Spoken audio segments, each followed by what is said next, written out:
we go to the Pledge of Allegiance, we're going to go through a roll call vote. So Secretary Mackrith will call the vote. Roll call. Nicole. Present. Present. Danae. Present. Ann. Present. Ryan.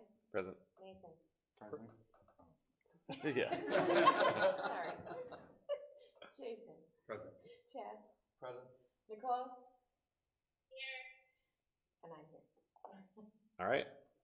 We have completed roll call, so we will move on to the Pledge of Allegiance. I pledge allegiance to the flag of the United States of America and to the republic for which it stands, one nation, under God, indivisible, with liberty and justice for all. All right. On to item number 4, the approval of the agenda and the consent agenda. Motion to approve the agenda and consent agenda. Second. All right, we have a motion and a second. Any further discussion? And then we do have a remote member, so we will be voting roll call vote, and Dr. Flansburgh. Actually, Secretary. Secretary, you can call the vote. So, do we have a motion? We have a motion and a second, yep, and then there was no discussion. All right, here we go. Nicole. Aye. Danae. Aye. Ann. Aye. Ryan. Aye. Nathan. Aye. Jason. Aye. Chad. Aye. Nicole. Aye. Aye. All right. Motion passes. Moving on to item number 5, reports from organizations, and then I don't believe we have a student council today, do we? Oh, we do. All right. Come on forward, Dr. Losi, and tell us about our student council. Yes. So I will touch on student council, but just wanted to provide the board with some student leadership opportunities. So our application for this school year will go out for student council tomorrow. But in addition to student council, our application just went out for the National Honor Society and National Junior Honor Society. For those who are aware, eligibility requires high academic standing. It emphasizes scholarship, service, leadership, and character. And so our students take on meaningful leadership projects to help run the blood drive. Yep. Oh, you might need to mute yourself there. Cool. So they help with the blood drive in Ramsey, and then they'll be supporting other things as well individually. So the students have to have extra hours. A new one for us this year that I've mentioned previously in principal reports is the Chick-fil-A Leader Academy. So applications will also go out for that tomorrow. The program focuses on servant leadership and project-based experiences. So our students are going to have some hands-on opportunities to lead initiatives. The school year starts out with, they do a 1,000,000 book giveaway, and so those books are in my office. So some of those will be coming to the elementary. They'll be going to other organizations near us. They'll also be supporting student council as they do some of their drives to work with the Anoka Community Mission. Additionally, then they will be leading our color run in the spring, kind of as their big culmination project at the end of the year. So we're really excited about that for the kids. 30 students can join, and so we've already started recruiting, and the kids are just waiting for their applications. Student council this year. So applications will go out for that tomorrow as well. One of the reasons we decided to wait until the fall is that we just wanted to rethink what it means to be on student council, what it means to have student voice and leadership, and they've done a great job of organizing dances. They're super successful.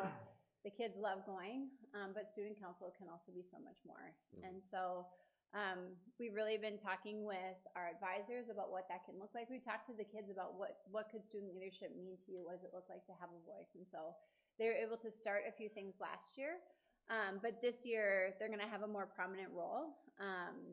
So it'll be great. We're going to look at some more events for middle school and high school that go beyond dances, that go to supporting our activities, to have more students there to boost our Panther pride and to root on their friends and the great things that they're doing.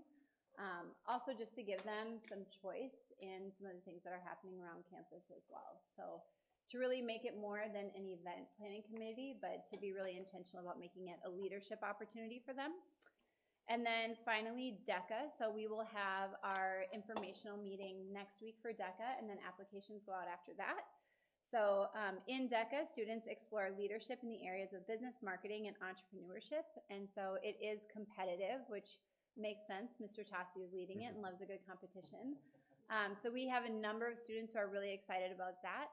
Something else that we're going to be able to offer to help support DECA and to help support our students who are excited to be entrepreneurs is that in the spring, we will be running an entrepreneurship course. As part of that, I am right now working with North Hennepin Community College to be able to offer that in a CIS format as well, so that some of our students that are juniors and seniors who qualify will be able to get college credit for that in addition to just being in DECA. So all of these things, leadership opportunities are great and we love that, but also for our students who do want to move on to college, this really helps bolster their applications and makes them extremely competitive. And so we're excited for our students to have that opportunity to show leadership and develop those skills on campus, especially as we look at our character traits. But we're also excited to have students who have really competitive applications because we want them to get all those scholarships. So that is what we are offering, and we will have a student council member at the next opportunity. You did a great job filling in. Thanks. Any questions? We're all excited to see Mr. Tassi does with DECA. I know, we can't wait. All right, on to the next item under reports and organizations, 5B, community education, PACT spotlight. Come on up.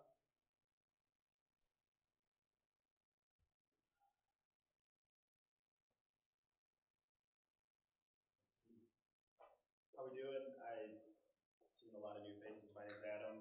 I'm the new community ed coordinator. I am also in the volunteer coordinator and then K through 8 sports, so I own a lot of hats kind of at the district right now.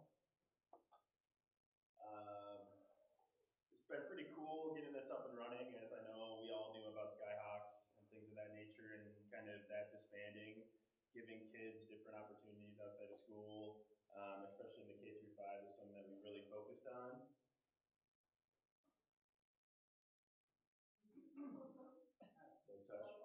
Oh, got it. Hit arrow, thank you.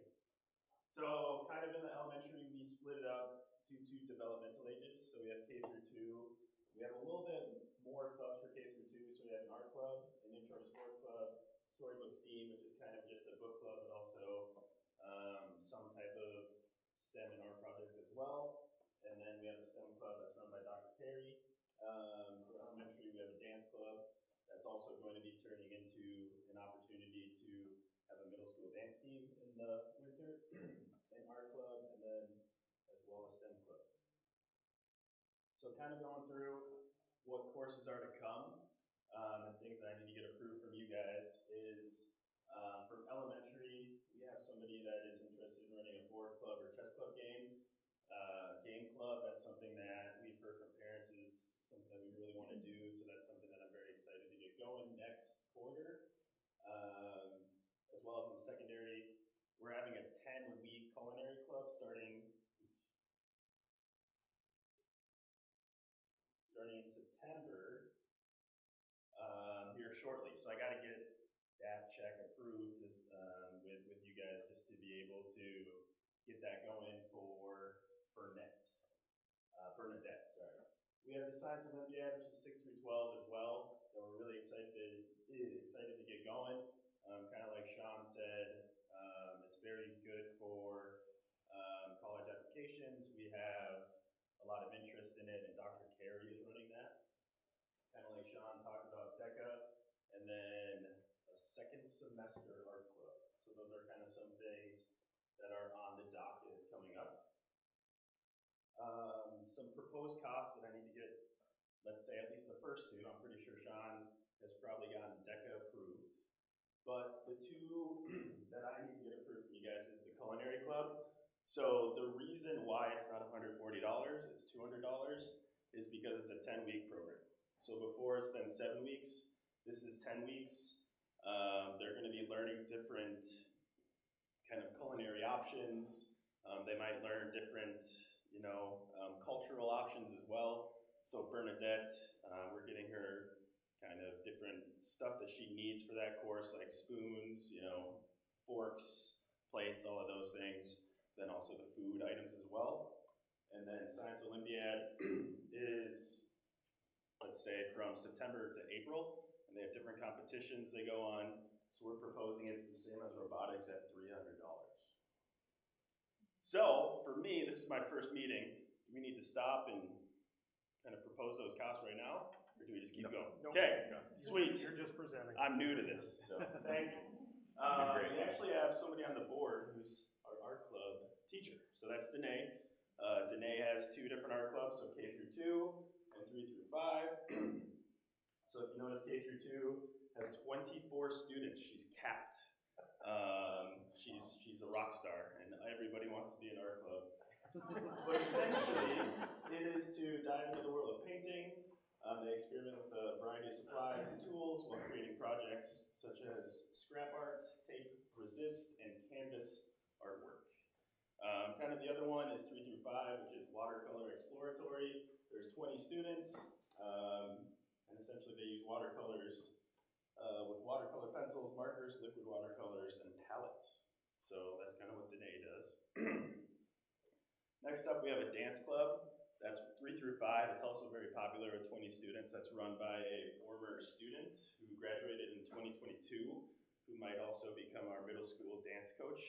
But her name's Kyra Swenson. So they have, if you go, is it the Ramsey Parade on Saturday? If you go to the Ramsey Parade on Saturday, you will see part of what they're doing in this dance club right now, which is learning that routine. And then in October, they have another presentation as well. So they're just kind of learning different routines and just getting a passion for dance. Intro to Sports is run by June Tessum and also Ross Peters, who's Tracy's husband. Essentially, we're going through character traits and kind of just trying to make sure that we give all the kids an opportunity to learn different sports, but also diversify their character traits, right? So kind of right now they did hockey with pool noodles, and then they did a kind of kickball course as well. And So we'll celebrate Ross for volunteering for that. yeah, and he's volunteering, he's not taking a paycheck.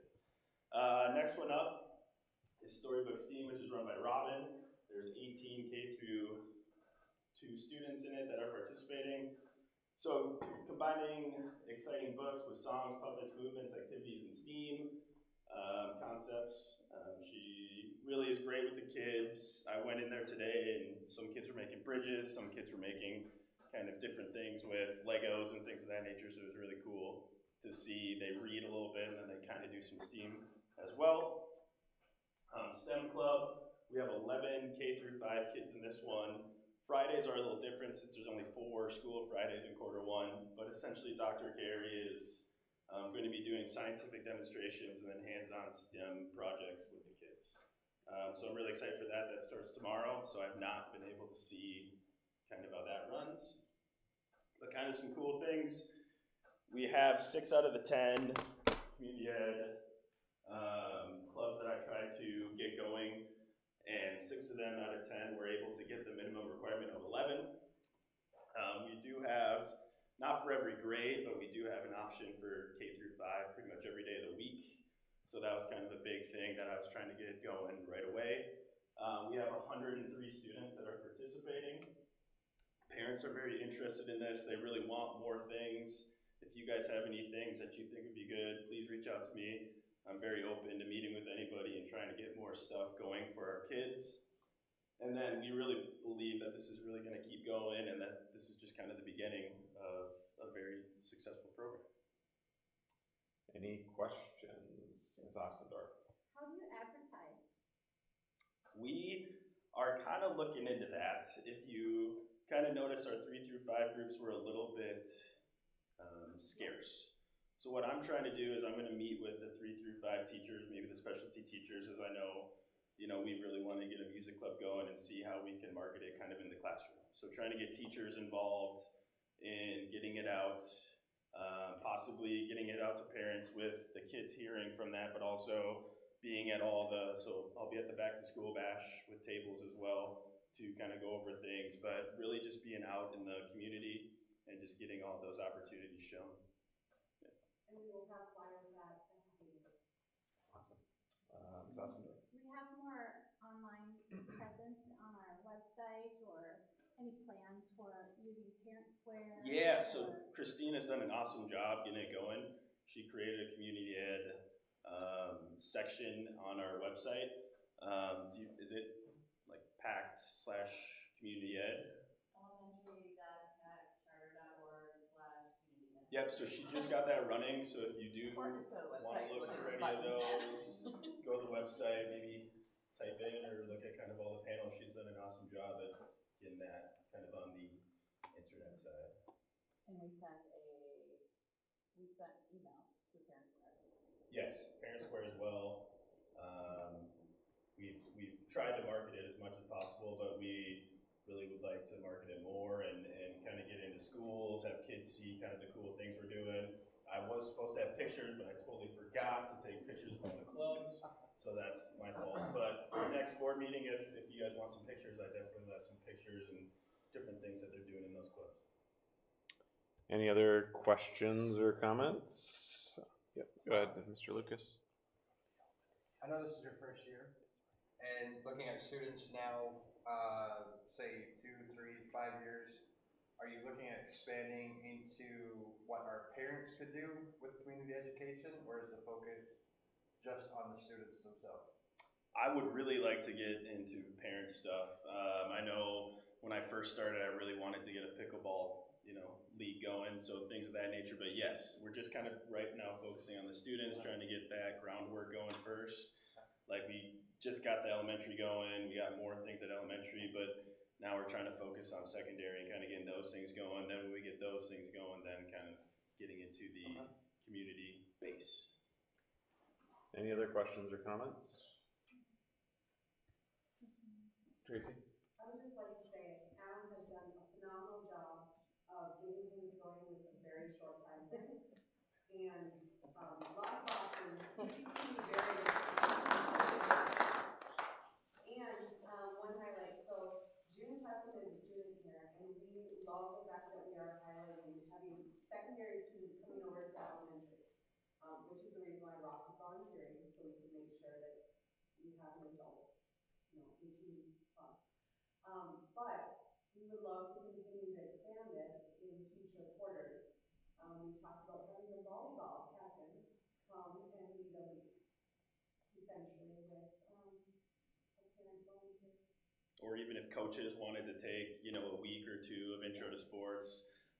Parents, if any parents are wanting to run clubs, they have a passion, they can also reach out to me. We can start a club. They just would need to apply on Frontline for the teacher position for community ed. Instructor position. Yeah, I was actually going to echo what you just said. I'm going to echo what you just said. We had the previous after-school program. We figured that wasn't conducive to learning into the environment, and we didn't have the controls we needed as a school district over that. And I know there was a lot of parents who were rightfully wondering what we were going to do next, and we couldn't make any promises. But we hired you. You came in. You've done a great job in a very short amount of time, and I think we've met a lot of those expectations by families through your hard work. So thank you for doing that.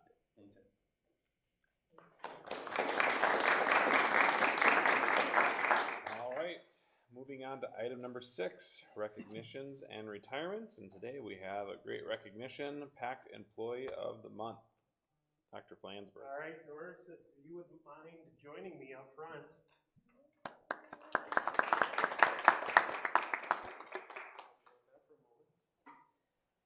PACT School Board of Directors, I'm pleased to present Doris Dockendorf, Special Education School Social Worker, as the August 2025 Employee of the Month. Doris's compassion and dedication to our students receiving special education services has truly made a difference in their lives in and out of the school community. Doris excels at making students and parents feel recognized, heard, and supported at school. She consistently goes above and beyond to respect and include students' voices and input when creating their individualized education programs, IEPs, empowering them to actively participate in shaping their own educational paths. She also helps families by linking them to helpful resources and information, enabling them to handle tough situations confidently. Her collaborative style builds the homeschool relationship and encourages trust and understanding. Besides her work with students and families, Doris is also a trusted colleague and team member. Staff often turn to her for insight and perspective on complicated student cases, trusting her that she will provide thoughtful, compassionate, and practical advice. Her expertise and calm demeanor make her a valued resource in the building. In conclusion, Doris exemplifies the PACT character traits of compassion, respect, and citizenship, and actively encourages students, families, and colleagues to do the same. Please join me in congratulating Doris on being our August 2025 Employee of the Month. We are lucky to have her as a vital part of our school community. Congratulations.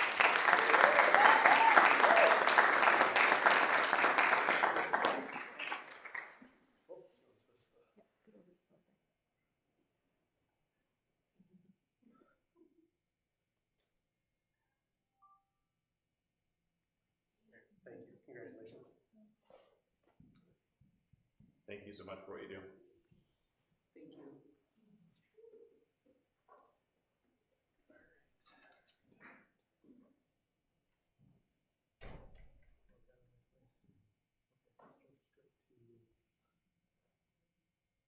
All right, so moving into item number 7, we have some presentations already on 7A and 7AI. Those were the spotlight presentations and the community education. So we're going to go ahead and start right now with the teaching and learning report.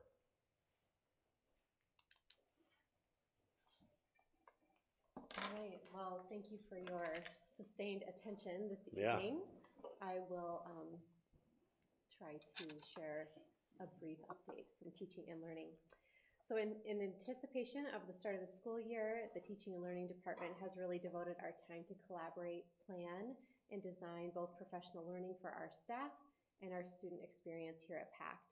Our instructional leadership team collaborated on the design of PACT's year-long professional development plan, which was presented during our work session tonight and will also be submitted to VOA. This plan encompasses both leadership and staff development from June of 2025 through May of 2026. And each component is aligned with our district operational plan as well as our strategic directions. I have highlighted in the working session, I will do so briefly again, just 4 of our professional development pieces that we have engaged in so far this year.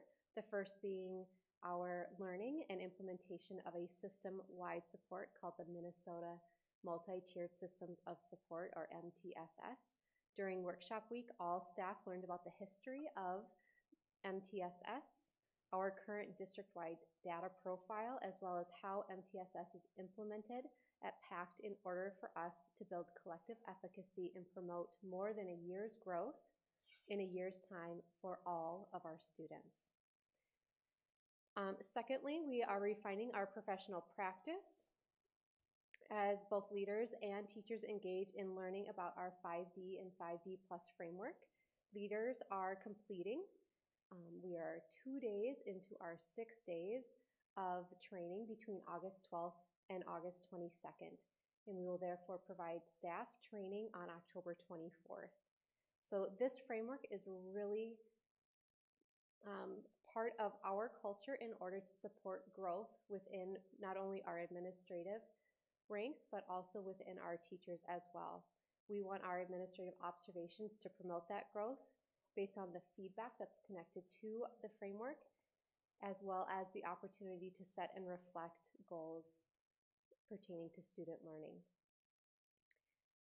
The third professional development involves creating a safe and secure environment for all of our students, staff, and families here at PACT Charter School. We're partnering with Rick Kaufman and the I Love You Guys Foundation to establish protocols, common language, and responses to crisis events. Each school will engage in practice drills as required by the state using the I Love You Guys language of hold, secure, lockdown, evacuate, and shelter.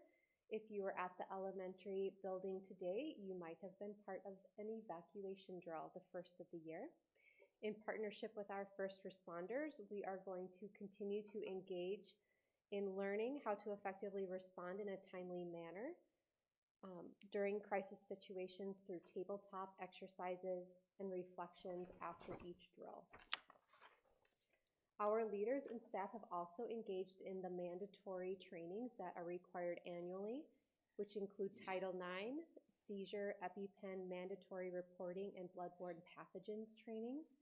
We're also excited this year to offer several trainings where we will have staff and other speakers leading sessions that align with relicensure requirements that will address areas such as behavior modifications, suicide prevention, and American Indian history and culture, just to name a few. That's not the full list. As your Director of Teaching and Learning, I'm also happy to update you on PACT's mentoring and induction of new teacher program, which I introduced to you last month. This group represents approximately 47 new teachers and mentors combined. It's a large group, and we had a wonderful first meeting during our new teacher workshop days, where we learned about the anticipation phase of teaching. That's the time in our lives as educators where we anticipate the arrival of students, so we're thinking a lot about how we arrange our room, where is that curriculum. I mean, if you were in my space, I would arrange the room. I wouldn't like it. I'd arrange it again. I wouldn't like that. It's just this constant evolution to get it just right in order for students to come in and be ready to learn. But another important component of getting ready for students is also establishing for staff self-care routines so that we don't burn out at the beginning of the year or, quite frankly, throughout the year. In September coming up, we're going to have our second meeting, which will focus on the survival phase of teaching. During this time, we're going to present information about behavior management strategies, student engagement, practicing mindfulness, and maintaining the importance of staff in the midst of all of this stress at the beginning of the year, maintaining relationships for their own personal well-being and connection with others. So sometimes we lose sight of that as educators because we give everything we have to our students. PACT's curriculum review teams are about to begin in social studies, health, and math. I am very excited that all of the teams are fully staffed, or I have full teams created.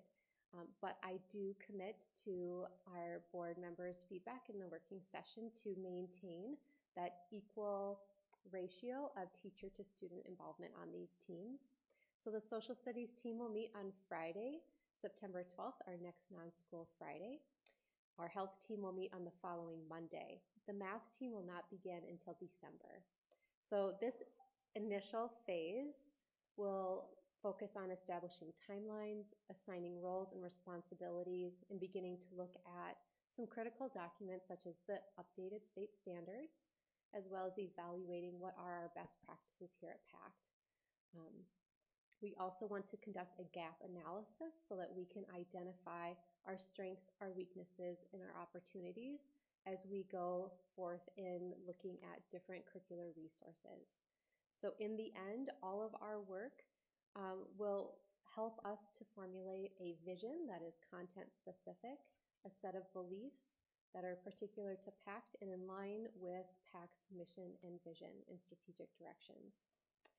As your literacy lead, the other component of my job, I've been working very closely with the K-5 literacy interventionist team. Excited to say that we now have 3 interventionists as of last week. In fact, her first day was today. So during workshop week, actually the first day of school, we spent 2 hours together to review our assessment practices. We discussed intervention curricular resources and a plan for our reading intervention parent information night, which is new for us here at PACT this year on October 14th. As we assess our students and determine their need for intensive reading support, we want to ensure that we are looking at multiple sets of data. So not just a single assessment, but multiple ones. And those assessment data points need to be grounded and normed so that we understand what are our cut scores and what is a qualifying score. So following that best practice is a high priority.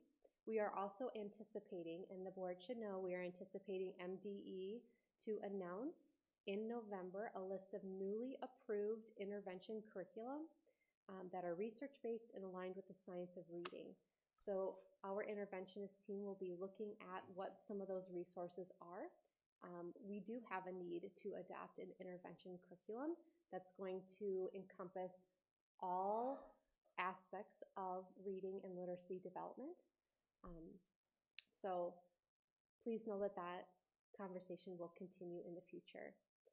So as I've said before, the reading intervention informational parent night on October 14th is really to help families understand what their small group reading intervention instruction looks like, how progress is monitored, and when students may exit the intervention program.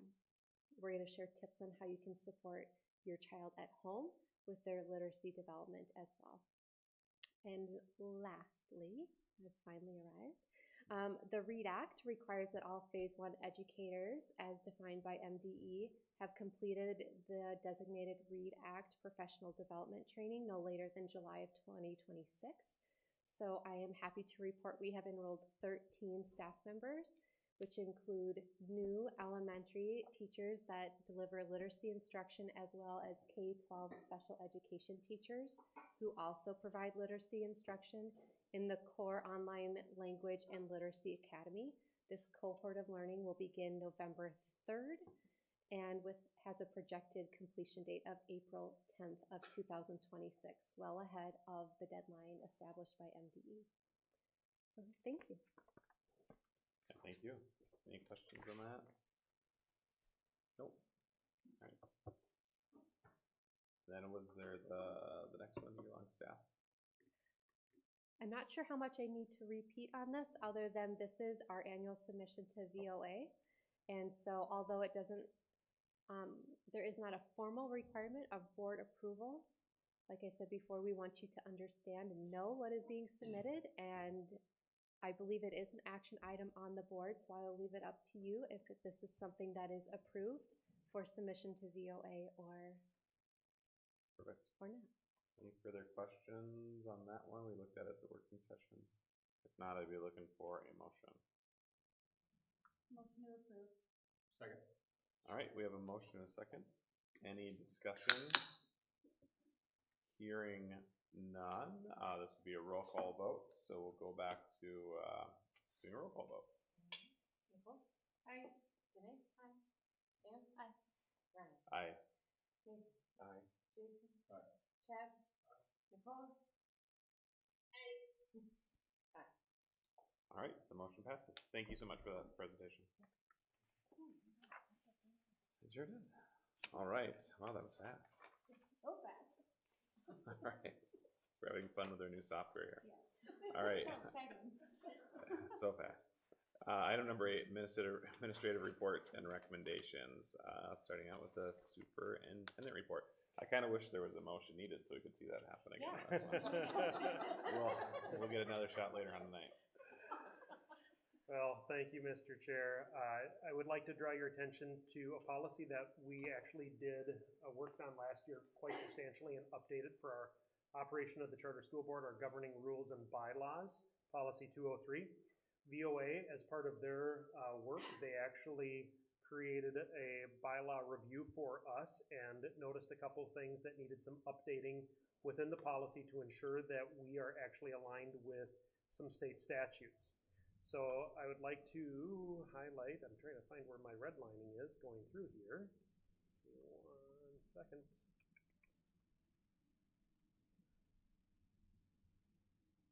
I'll draw your attention to where they are, but I'm not seeing them for some reason in this,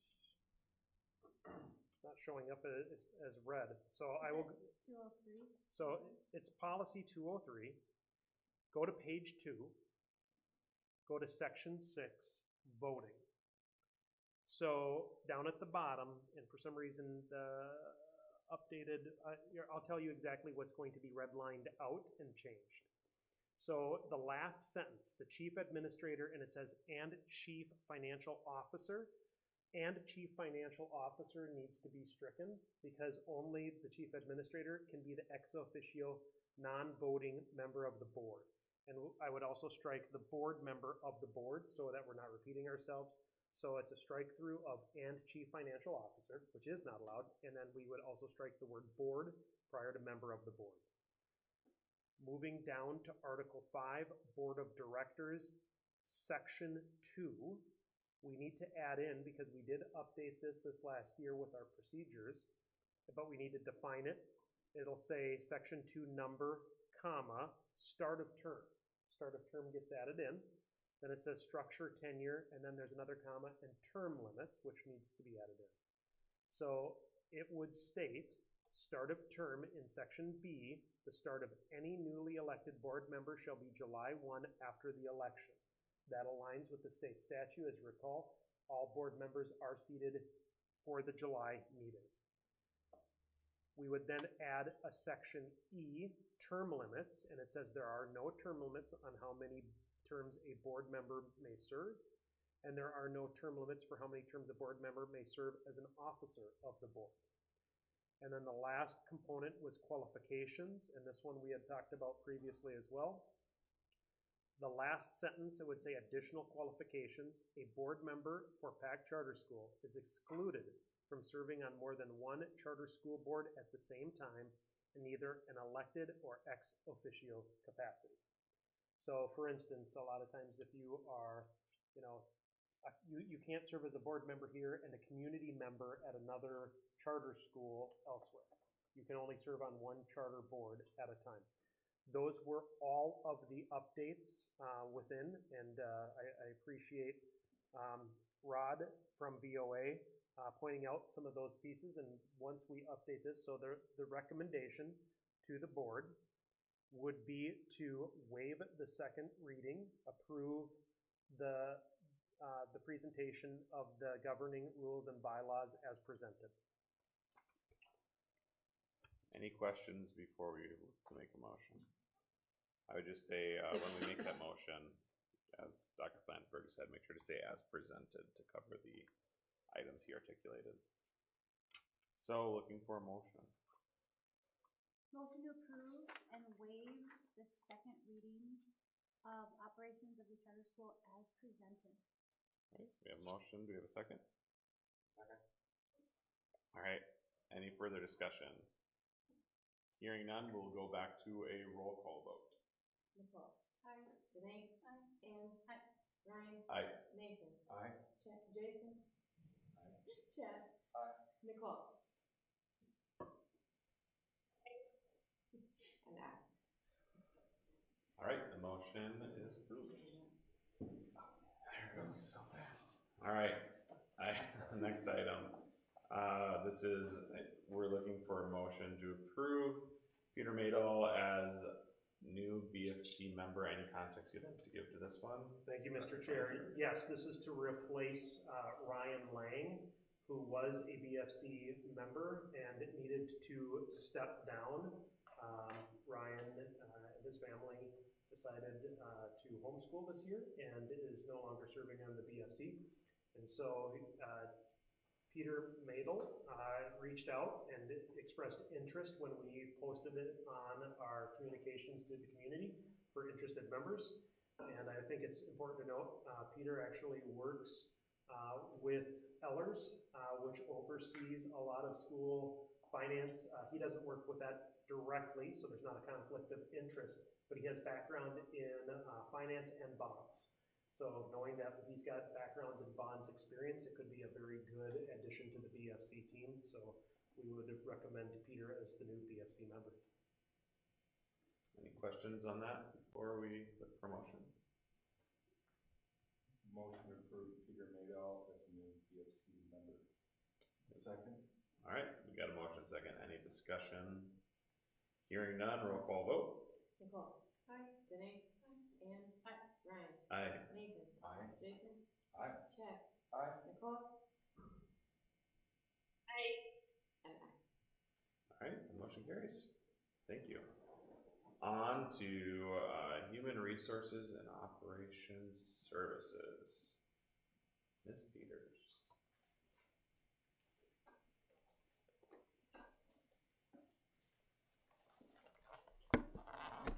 right. So I come double prepared with both, just in case my laptop dies on me since I've been working over there. I would like to first call out the September COO update, some highlights, because I'm not going to go through every single line because there's a lot of departments that I work with. But some highlights, specifically food service. So we completed on time the renovation of the kitchen.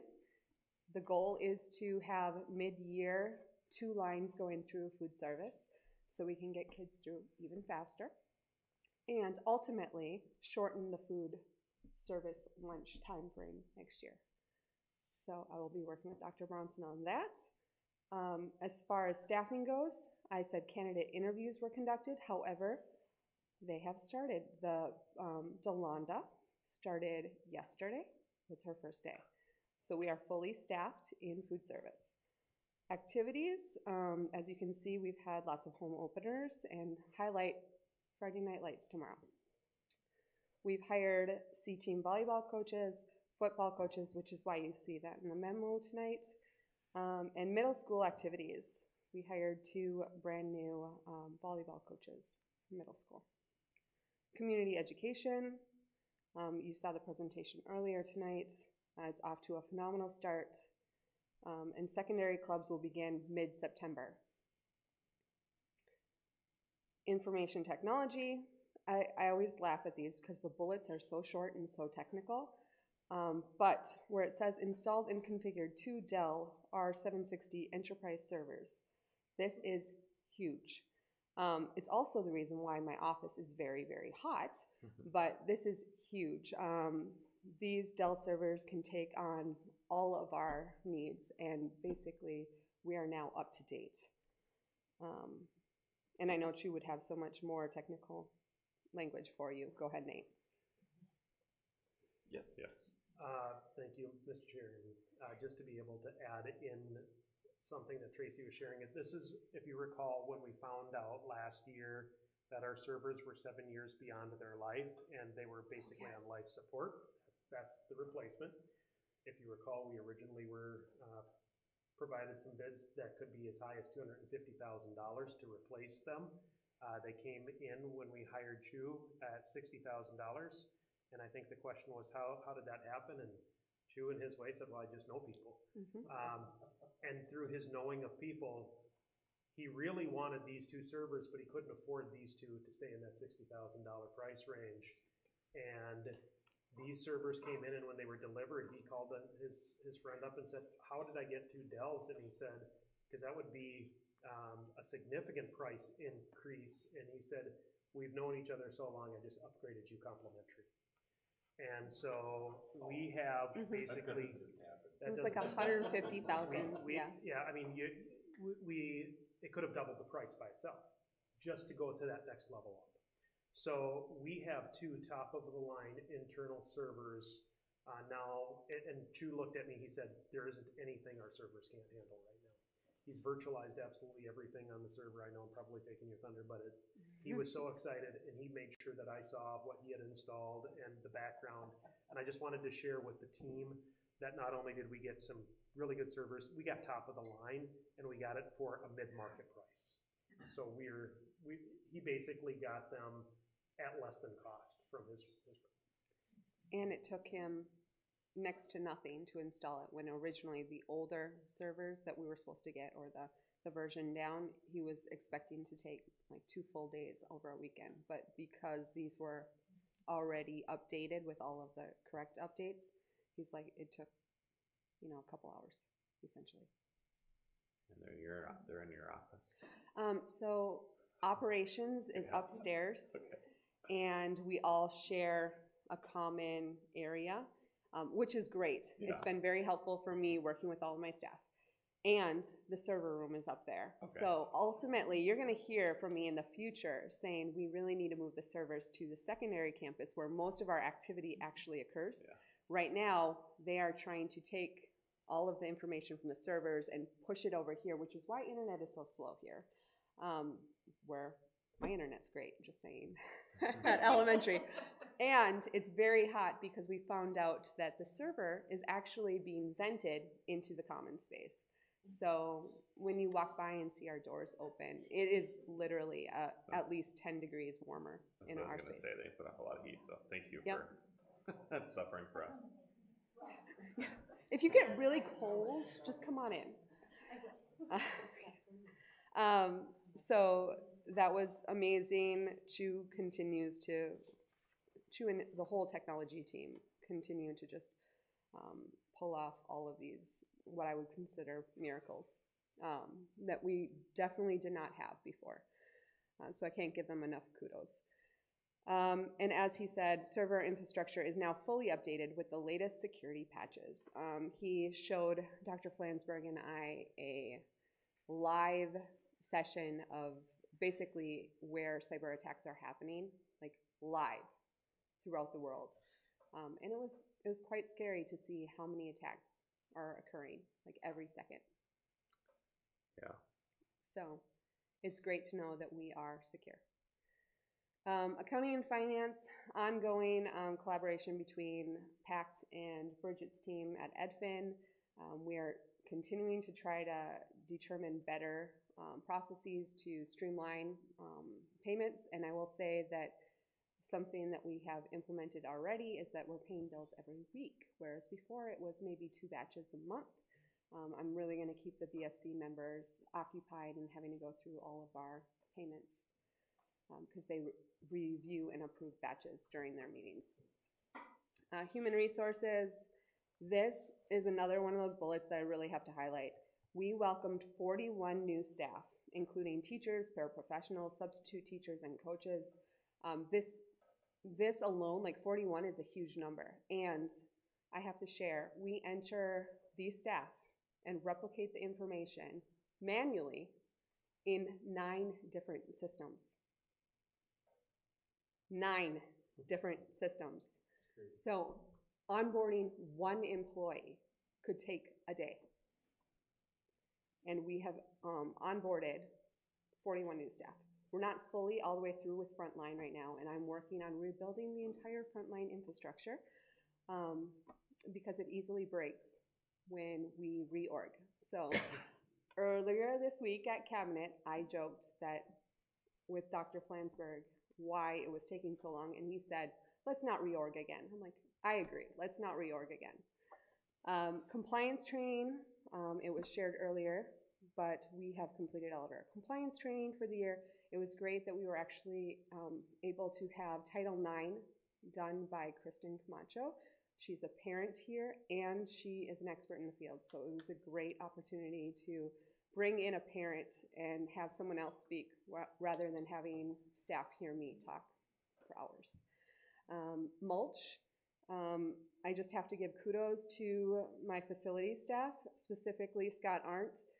When Substance was unable to come for the beautification event, we had a lot of mulch right before open house. And the morning of, or the morning before, I was like, any teachers that have family members that can come help us shovel mulch, because we called vendors, couldn't find anyone to come in.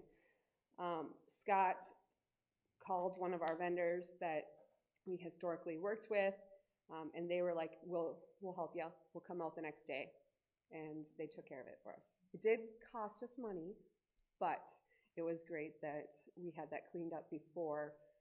As Dr. Flansburgh said, we didn't have any King of the Hill games. Our cleaning vendor, I have heard nothing but great things about our new cleaning vendor. A couple of them were, yep. Dr. Losi, yes. Things have never been better or cleaner. Yes. I concur. It's awesome.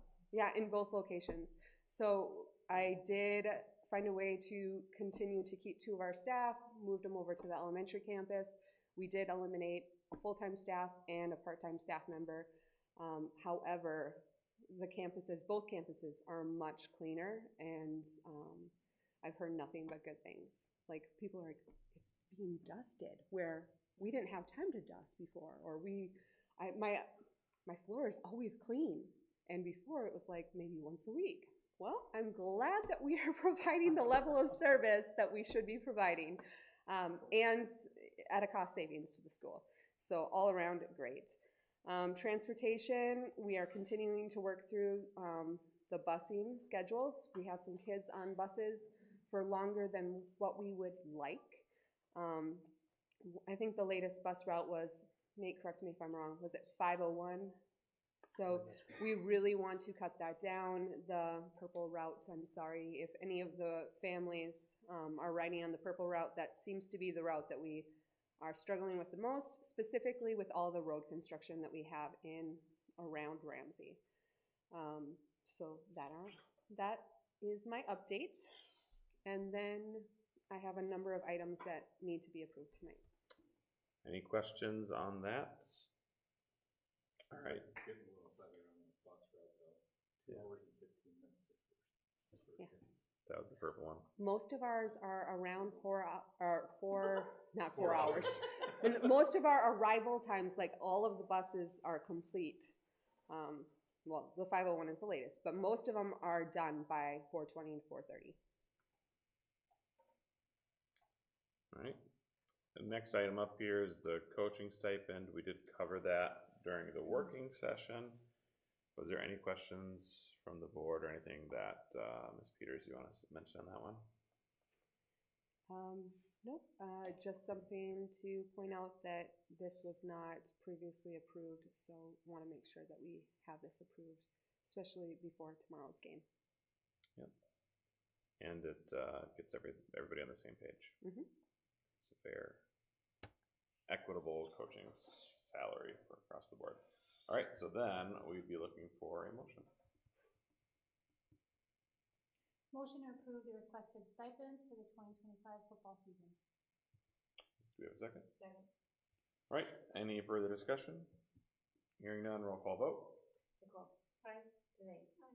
Ann. Aye. Ryan. Aye. Nathan. Aye. Jason. Aye. Chad. Aye. Nicole. Aye. And aye. All right, the motion carries. Moving on to the next item, the snow bid recommendations. I'll let you, Ms. Peters, summarize real quick your recommendation. Yes. Last year we went with H&H. Previously we used Borderlines. H&H did provide us a more lucrative bid last year. We had some complications with their services, specifically the size of the salt and some other things. Otherwise, they were a decent vendor for us, and I would be okay with going with them again. However, Borderlines came in with the most competitive bid. Historically, they have been our snow remover here at PACT. They are also a PACT family, and that would be my recommendation. All right, looking for a motion. Motion to approve the Borderlines snow removal bid. Second. Okay, and that's 2-year contract, correct? Yes. Okay, we have a motion. We have a second. Any further discussion? Hearing none, roll call vote. Nicole. Aye. Renee. Aye. Ann. Aye. Ryan. Aye. Nathan. Aye. Jason. Aye. Chad. Aye. Nicole. Aye. And aye. All right, motion carries. Community education fees. I would like to point out that there are a couple fees in here. The high school speech and the middle school speech that I didn't mention in the working session. We are proposing that we increase these fees slightly due to just trying to remain competitive with coaching. All right, any other questions on that one? If not, looking for a motion on that one. Motion to approve community fees. Second. All right. Any further discussion? Hearing none, roll call vote. Nicole. Aye. Renee. Aye. Ann. Aye. Ryan. I am also an aye. Nathan. Aye. Jason. Aye. Chad. Nicole. Aye. And aye. All right, the motion carries. Game day pay. With Friday Night Lights tomorrow, we are proposing the following pay rates for chain gang, announcer, scoreboard, clock, and then volleyball, the book and the scoreboard, and site supervisors specifically for football, soccer, and volleyball, $25 a game. And we would like your review and approval of this. All right. Any questions? Not. Take a motion. Motion to approve game day worker pay proposal and parent pass, oh, not the parent pass part, sorry. You want to say just the Motion to approve the game day worker pay proposal. All right, thank you. Second. Second from Ms. Ossendorf. Any further discussion? Hearing none, roll call vote. Nicole. Aye. Janae. Aye. Ann. Aye. Ryan. Aye. Nathan. Aye. Jason. Aye. Chad. Aye. Nicole.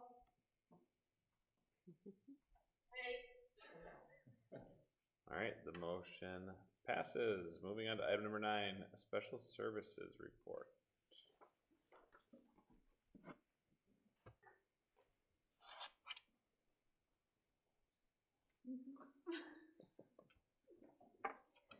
Good evening. So I have 3 updates for you for tonight from this beginning of this school year. Excited to announce that we have, for the first time in PACT's history, a licensed school nurse on staff, as well as a school psychologist intern here right on site. So this is allowing us to discontinue our contract with Avail eCare, and all of our health plans will now be written here internally, so that is amazing. And then because the school psychologist is completing her internship year, we still are contracting with TCEC to have that supervision piece, but we will be able to reduce the number of contracted hours that we're using with TCEC. So very exciting that we are expanding our staff that we have here on campus. Second piece is that we are going all digital with our paperwork. So over the summer, we transferred over from the charter network or the charter server on SpedForms and are now on our own server. So this will allow us to have all of our paperwork on our server, and we won't ever lose that. Because before, when we were on the charter server, if a student left, that new charter school could remove our access and then all of our history would be gone. So now we will always maintain our history for that student, so it's allowing us to go all digital. And then with this transition, we are also adding on the 504 forms within that platform, as well as health plans. So just expanding our use of that SpedForms, which will provide more consistency, accessibility, and efficiency for our 504 plans as well as our health plans. And staff are really excited about having a standardized form and process that we're using to be able to just help them streamline their workflow and improve overall service delivery for our students by making those transitions. And then the main highlight is a new programming model at our elementary campus called the Panther Zone. And this initiative was developed to create a sustainable model that ensures students receiving special education services have access to a safe, supportive environment that meets their individual needs. And so just some of the guiding beliefs behind this new programming model is that all of our students are general education students first, but some of them receive special education supports. So we really want to try to get them included in their general education classrooms as much as we can, in which there's, as long as they're showing that success and that it's a good right fit for them at that time. But then we have the Panther Zone for those times that they need that place to go when they aren't being able to be successful. Another belief is that PACT Elementary Campus staff, that we have a collective responsibility for meeting the needs of all of our students. And so we work together collaboratively as general ed staff and special education staff to meet the needs of everyone. And then we also have our belief that students seek belonging and success, but some students just face barriers that make that more challenging. So trying to put programming in place to help them overcome those barriers that they have. So within the Panther Zone, it's divided up into 4 different areas or little classrooms. So we have a sensory room that is to provide proactive self-regulation and then post-escalation recovery for students. We have a zone 2 area for students that are out of the classroom 21 to 60% of their day and need that quiet workspace or those structured breaks to be able to go. And then zone 3 is for students that need to be out of their general ed classroom more than 60% of their day because they just need that really small structured environment in order to be successful, but yet still trying to push them out into the general ed classroom during those times that we know they're going to be able to be successful. So when they're in zone 3, that is staffed by special education teachers. So they are rotating in and out of that area throughout their day. And each of them is kind of responsible for a different learning experience for the students. So one of the teachers is responsible for facilitating that morning meeting. Another one is responsible for facilitating an exploration time. Others are doing read-alouds with stories, with activities that go along with the stories and things like that. So they each have like an assignment that they're responsible for providing for those students. And then we also have a rupture and repair room in that area. Rupture and repair is a model that we use. So when a student has a rupture or an escalation, that's what it's called, a rupture. How do they come back from that, and how do they repair the relationships that were maybe broken in that escalation? So it's a dedicated space for them when they're escalated and need that support before they can re-engage in their learning, and we go through a whole process. So all of our students in the Panther Zone are expected to follow 3 core expectations, which is first time ask, respect, and just right space. And so we go through and we teach our students what does first time ask look like, what does respect look like, and then their point sheets are tied to that, so they can earn points for showing and demonstrating those expectations. And then we also have in place a ticket system so that in the past, sometimes students get a little bit too comfortable in the special education area and they don't want to go into the general ed classroom because it's bigger, it's louder, there's more students. And so trying to encourage them to experience that more, they're able to earn tickets for showing positive behavior in that general education setting, which then they can take back to the Panther Zone and use at the end of the day to purchase incentives through our treasure box system. And then just staffing and collaboration within the Panther Zone. So we have 3 dedicated paras that are assigned to each of those kind of different areas that I talked about.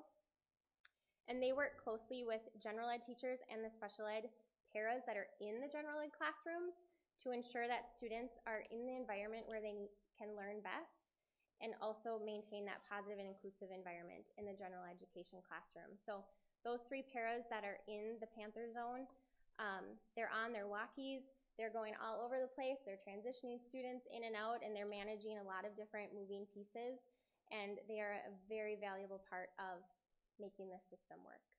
So, any questions? Nope. Thank you for putting that together. I think doesn't the Panther Zone have a song now too? I'll let Dr. Flansburgh share that with you if he wants to at some point. Not gonna sing it? It's Dr. Losey's favorite. Absolutely not. Well, thanks for putting that together. Now you have to sing it. Come on. Is it a highway to the Panther Zone? Oh, nice. Saying there's a lot of really great stuff happening down there. All right, on to our elementary principal report. Bronze. I feel like I should just echo all of these amazing reports, the ones that I'm aware of in our building. I could just rate my whole report on those. The Panther Zone has been a phenomenal transition for our staff to see and to cheer for these students. We want them in our gen ed classrooms, and the system only 2 weeks in has been phenomenal. So thank you, NRA and Adam too, just seeing students engaged after school in ways that are PACT appropriate and PACT staffed and PACT the excellence that we want. I'm just thrilled at what's going on at elementary. So we'll go through my formal notes and then I'll probably ad-lib a little bit, but it's been a great couple weeks. So let's start with just our new hires. We hired throughout the summer. The most recent hires are our last opening for our academic interventionists that Teresa brought up. She started today. We're excited because wind time is about to open and where our interventionists are going to be adding that extra scoop of instruction to students who need that extra support. So to have that third member ready to go for these times with our students is the perfect timing. Dr. Losi and I are really going to focus in September on filling more for our sub pool. I think that's our focus now. So we do have openings for building subs and then just to build our substitute teacher base. So that is what we are focused on right now for hiring. Number 2, Read 2025. So if you are in the elementary community, you probably saw my blast about exceeding our goal. We left for the summer hoping to read as a community 2,025 books, and we hit 3,700 books as a community. So it's just exciting. I want that to be the norm. I want that to be what is expected in our classrooms, that we want kids excited about reading, because when you read, you succeed, and there's so much research around that.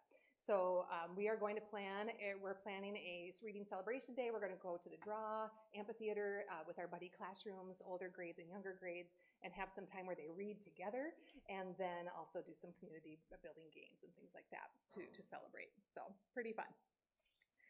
During workshop week, it was a successful week. So right before the students all came back, we came back to prepare, and I just felt this sense of optimism and excitement in the air. Mentor teachers did meet with all of our new teachers. Our open house drew in 95% of our families to welcome them and answer those initial questions, and we had our tables set up for information being sent out to families as they needed it. So I believe we were set up for a successful first day of school, and I'll get to that next in a little bit.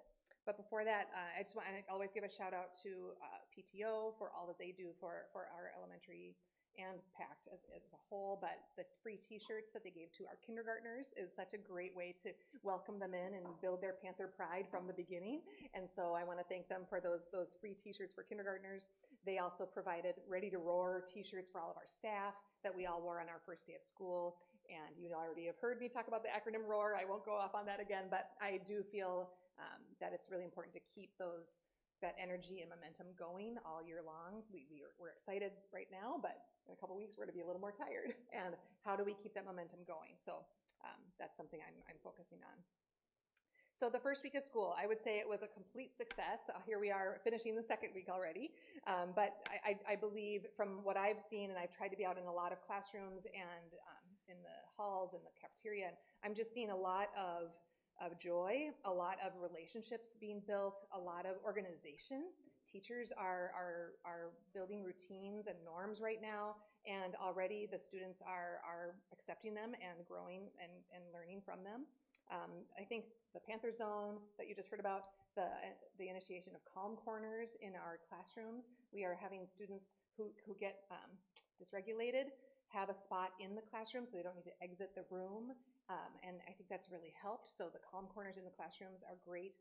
I did initiate something new this year. We celebrated August birthdays, and I'm giving out a birthday book to all students at lunch. So that's something to keep that book emphasis going. So I'm going to keep giving out birthday books once a month to the kids who have birthdays that month.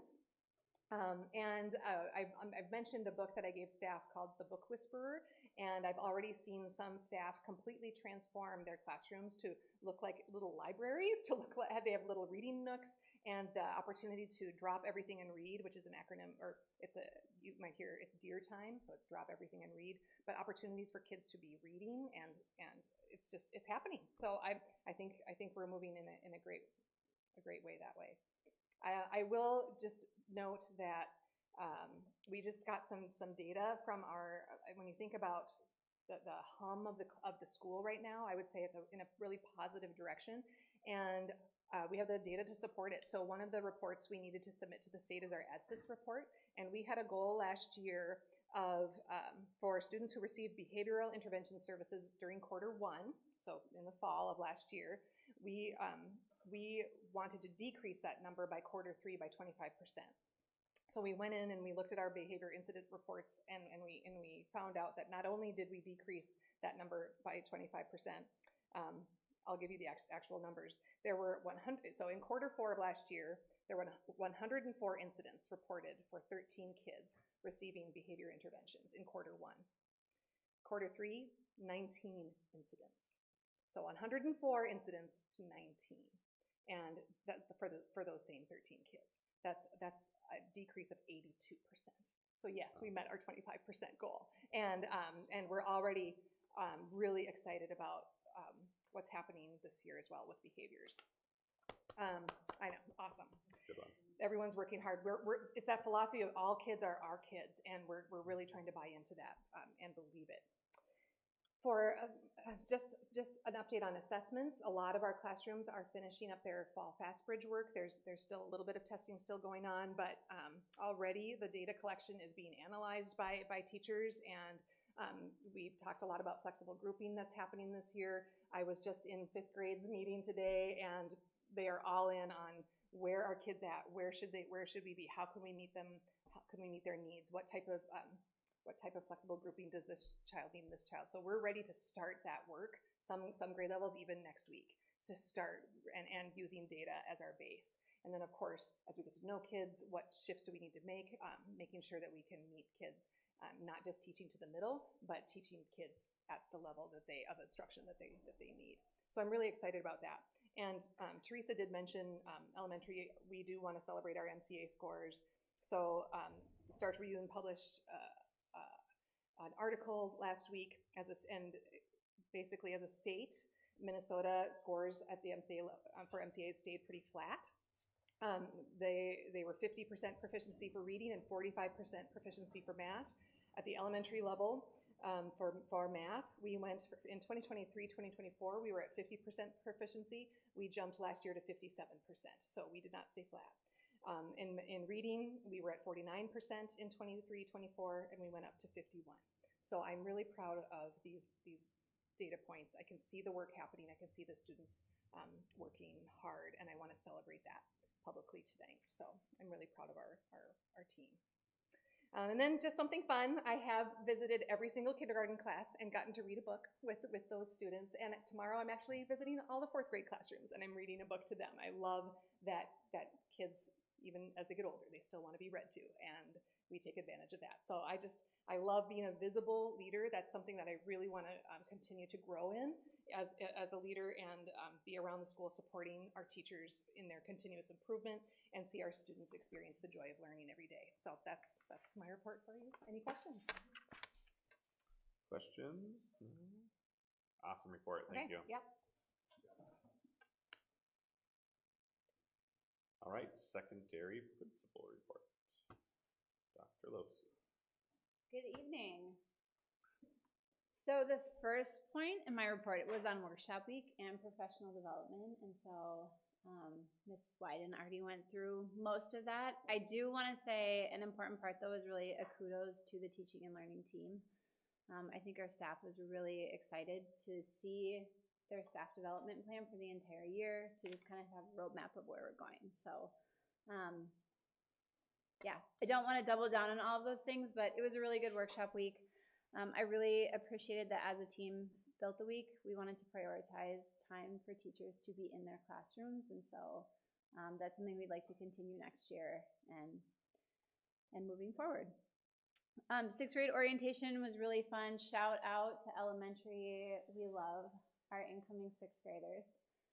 Yeah, they are also loving the fact that they now have access to the salad bar, and we are loving them. They're a really good group.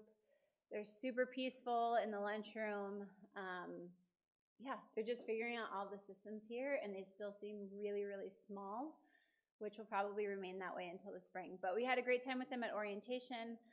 It was kind of their first time on campus alone, and so they got to meet their web leaders. They got to meet staff. They toured the building. And so they felt set up for success. We still had plenty of lockers that we needed to help unlock on the first day of school, but they are doing great, and we're so proud of them. It was every grade level. It always is, but it's just fine. Open house was great. We changed up the format a little bit this year to help with the flow, and I think that helped. This was my first open house, and I love seeing all the students and parents. It's always fun. I think at elementary, like, every child is super excited to be back there, and at secondary, they like to pretend that they're not. But we certainly have plenty of students who are like, oh, Lozy, I don't even know what I'm doing here. I don't want to be here. And I'm like, I hear you, but I'm happy to see you. And yet somehow 2 hours later, they were still running around talking to teachers. And so I think the proof is in the pudding there. It was just great to see everyone, and yeah, it made for a great start for the year. School Pride, super excited. We're all sitting at new tables and chairs, and our loft is done, and our main hallway is done, and it's just been really fun to feel a little bit more complete. But more exciting than just it looking really nice, it's been great having our PSEO students on campus. So for those of you who would visit campus previously, our PSEO students were either in here, kind of on the couches, or they ended up being in those 2 rooms behind you. And now we have our PSEO students working out either at the booth or they're sitting upstairs, and they are staying on campus for longer. We had a student today who came in who said that she came in to work on campus because she was done with her PSEO work and movies just aren't hitting like they used to. And so she wanted to be here. And so I think it's because they have a space where they can hang out with their friends. And I think it's good for them because we still want those PSEO students to be here. We want their leadership, right? Our students are responsible enough to be off campus some. But I think it's a great example for our younger students as well, because as they walk by, like we hear them commenting about how they feel like the older students are lucky because they get to sit out here. And I mean, they have additional privileges with their phones if they're in PSEO. And so I just think it gives some of our younger students a lot to look forward to, especially when, you know, some of their days may feel long in the classes that they have. So it's been super fun. On that note too, our seniors did their senior sunrise, and so they put their handprints on something. They met at 6 a.m., kind of their own volition in Panther Stadium, and kind of started their year off right. And so we will be purchasing a big canvas so that we can have all of the senior handprints and then installing it in their senior hallway, so they really feel like they have a spot here. Again, just a really good class. Hiring update, we did it. Guys, we did it. We have all of our hires here. We made great hires. I'm super excited about our staff. Today, we made our last hire. So we have a new behavior para to help support our dean. He was on campus today. I think the students were excited. He's also extremely tall and big, and they were like, oh, okay. But I think he's going to be a great fit for our community. He's already coming to Friday Night Lights tomorrow. Came in today just because he said, even though he's not starting until Monday, that he really wanted to see his new home and start meeting our students. And so I'm super excited for our students to have that extra support and just to have that extra influence and another role model to look up to. So yes, we're really excited. As Laura said as well, we're working on making sure that we round out our sub pool. Other pieces, yes, we are also looking at having one section of industrial arts. We have a representative from the Carpenters Union coming in on Friday to talk through a curriculum that we would like to use for second semester. And so we will have at least one section of industrial arts second semester. That is the goal. So that's that piece. The Great Panther kickoff was super fun. So it was a very different format than what we were used to. There are definitely a couple of tweaks that we'll be making next year. We don't need an hour-long lunch for 6th graders. Not super important or helpful for them. It's just too much unstructured time. But it was great. The kids got to go eat outside. They got to play kickball. We were able to rotate through and just go through all the really important information that we wanted all the students to know. And as we talk about MCA data, I mean, currently at the secondary, we did have a flat line last year, and we have some reasons why we think that was. Part of it was just an attitude towards standardized testing that we needed to work through with our students. And so some of the benefits of day one here we're actually seeing in our fast bridge testing. So one of the things that we talked to the students about was the importance of trying your best in standardized testing. And in a few of the classes, we were just really honest with the students and shared with them that we don't necessarily know where they're ready to learn, because when they just click through FastBridge, it's a data point then that we don't have. And we do have other valuable data points, but it's one that's necessary. And so what we have seen so far in preliminary Fastbridge data, in one of our grade levels, we saw a 12-point jump in their reading scores, or a 12% jump in their reading scores, where students were either some risk or high risk into low risk and college pathway.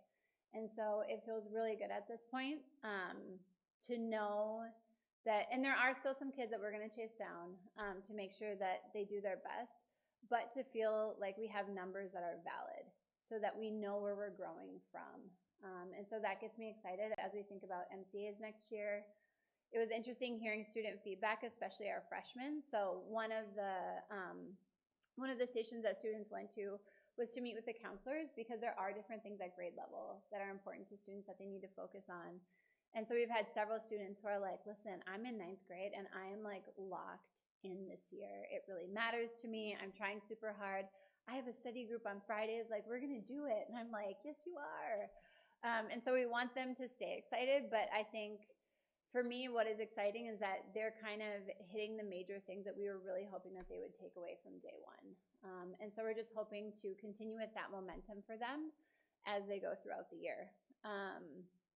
Yes, staff was exhausted at the end of the day. We're just gonna be super honest about it. Staff are usually tired, but the day was just incredibly full. So I think we will try for 2.0 next year based on staff feedback and student feedback, but it was really fun. It's been a good start to the year here. Things just feel really good on campus. Obviously, as staff, it was great for us to come back together and to connect again, but the joy is really when the students are back in the building and everyone is kind of in the zone with what they do best. So. Dr. Flansburgh. I just want to comment both on Dr. Bronson and Dr. Losey's their comments this evening. And if you recall, a year ago, we were having conversations about expectations and holding kids to high accountability expectations and really reestablishing what we want PACT to be. And it's kind of fun to be able to go to the elementary and in literally 2 weeks walking around and watching kids move with purpose, the amount of follow through, the kids the intentionality, and you're not seeing. I think a couple of years ago we weren't here, but it was described maybe a little bit more chaotic feel, and you don't feel that when you walk into the elementary. I had a staff member today here at the secondary catch me and point out, Nate, last year I feel like there was kids constantly walking in the halls, moving about, and not having purpose to where they were going. And already noticing in just 2 weeks, kids are where they're supposed to be, and they're locked in, as you had described, in a much more intentional way. I stopped in to the cafeteria and was chatting with some of the parents who were volunteering today, and one of the parents caught me and said, I did not use the word with her, she used it with me, but I think it's really important because we've been discussing rigor and what does that mean for students. And she looked at me and said, I just want to say, holy smokes, we can already see increased rigor that's happening in the classroom, and called out a couple teachers by name and was so happy and so impressed. And she said her daughter is coming home and she's like, holy cow, like this is for real, and we're doing some hard work. And the mom was like, yeah, we are. And the mom was very excited about that, and that pleased me because we are talking about that with our staff. Dr. Losey didn't get to start the year with us last year. She came in officially November 1st. So being able to actually have her here to start the year and the difference that makes from workshop week to now, and with Dr. Bronson having a year under her belt and the difference that made, because I think your official start date was right at the beginning of August? August 12th, 15th. I mean, it led to that feeling of a little bit of a chaotic start in comparison. My observations in both buildings have been what an amazingly smooth start both of them have led up. My compliments to both of you and the amazing foundation that you're already laying for student expectations, because as we talk about what does our acronym stand for, it starts with pursuing academics, but it's done with character development built in. And so when we talk about doing that work, we're already seeing the foundation, and we're going to continue to build on that and hold kids to really high expectations, not only in the classroom, but in the hallways and wherever they're moving. Can I add one piece too? So, I mean, our kids have always been good. I think there were things that we needed to do as well as staff that make a difference. Our schedule changed this year, and offering an extra minute at passing time makes a huge difference. When we talk about students wandering in the hallways, a lot of it is like students didn't have as much time as they needed to use the bathroom. We built in that 9-minute break in the middle of the morning, and so now, I mean, and who knows, right? Like we're kind of like still in our honeymoon phase. We hope it lasts forever. But we're not having the same issues with like students having beverages in classes, students having food in classes, because now they have time for that snack. And so I think really part of it was logistics and us making sure that we had a schedule that would help our students be successful in meeting those expectations that we had to. So, I mean, our kids have always been great, but I think some of that chaos we were able to limit by just making tweaks so that we were serving them better and their needs throughout the day. So we're super proud of them. At least seem to like that long passing time. So. Yeah. Thanks. Who would have thought? All right, well, thank you so much. Woo. All right. Communication and community engagement report. Ernst. I'm always last, and I'm so tired. It's an exciting persevere. Report. Yeah. All right. Enrollment and marketing. We already heard a little bit about enrollment this year and some of our numbers. We're remaining strong across K-9, 10 through 12. We have immediate openings. If you know anybody, tell your friends. And we've done a few social posts, but mostly we're not seeing a lot of movement in those areas. I think we got one applicant for 10th grade, and we got him in same day, so that's awesome for them. We had 56 students withdraw across K-12 in August. That is pretty normal, considering, I mean, the number seems higher because our enrollment's higher than previous years. But as Dr. Flanford said, we're still in the 5%. What was it?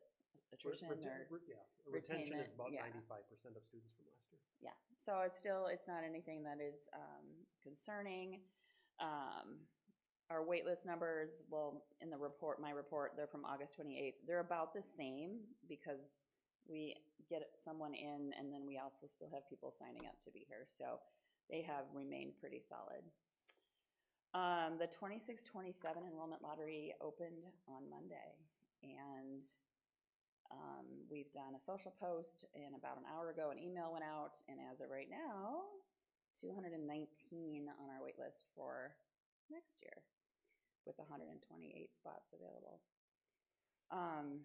92 have already applied for kindergarten, and we only have 110 spaces. So probably not going to have to do any paid marketing. Second grade, 17 have already signed up, but there are no openings. So 9th grade, 23, which is kind of impressive for a high school this early on with just 6 openings. So looking really good already with 4 days open. So we'll see where we go if we are able to launch an online program in a few months. The lottery for the online program would be after this closes, so that will probably result in some flips and switches, but it's really fun to see some big numbers early on like this and people being excited to try to get into PACT again. Website development continues, focusing on getting some of that more content in there. Every day I add a page, every day someone reminds me of another page that's missing, so I just never get ahead, but that's okay, we're getting there. We, as mentioned by a couple of people, we had our security consultant, Rick Kaufman, come in and introduce us to new safety protocols. And the new web page was built and is live, and it talks a little bit about, just to give parents a little taste of what do these different things mean. And now I'm starting to work on all of the templated communications that go along with it for each scenario, and then depends on is a hold in an area happening right now, then we might just tell people afterwards. But if it's extended, we take it. So there's like, and if it's going to affect dismissal, then it's a different message. So there's about 4 or 5 different messages depending on the protocol, the time of day, and exactly what it is. So there's a lot to build out, and then Parent Square lets you build those out in there as a templated thing, and so I can, from my phone, just quickly go in and send that out. It's rather generic, but that would be the first thing. But then there's opportunity to just add like today's date and which campus and all of that. So getting kind of that squared away and hopefully get that done in September. September is Attendance Awareness Month, so we're starting to do a little campaign around that and trying to put something in the pilot to remind families the importance of being here.